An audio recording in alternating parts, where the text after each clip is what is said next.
constitutionally by a distribution policy they will review every 10 years.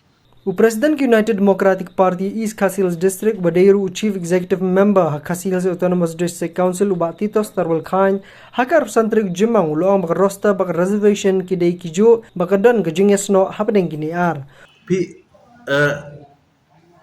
kar roster baka reservation kadai kajo kadon ling tegamot sisin bala ekran ni roster kumot hapkran lang ru ya ka reservation policy. Uba Titos Tarwal uloang bala thawi komite nak bentak roster system ko bala menjur lang hakajing elang jong baro kiseng san pertai bu uloang ru bahak bai dei bat reservation system ko UDP kala rai ban ra ini kamat syaka sarkar. Komite ke badai ka roster la set up. La pediang da all party meeting. Bat nak liang jong ngiru ngila ajit yung member ya ka bau nikmat atau ka meeting ban ya kerentek ya ka roster. Ak bedai pat baka reservation nak liang ka party ru ngidon la ka jong ka benta abang ila erai bang ya kani ka bentar ngin ya keren baka sarkar ha ka jinga dai baka reservation policy.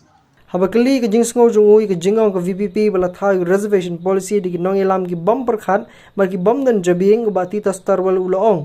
Ha simat ite ngasngau ba ban syukeno ya kita ginong elam lu so dai leban ong ba kata ka reservation policy ka biang lut ru ngamla bat ong nomor ba baru kita kisnam kela pentrikam ya ka katkum kata ka spirit jongka distribution policy ke bala ale ada kita ki long shua tendai bide ban kan mau pat kawai kalong ba constitutionally by a distribution policy they will review every 10 years.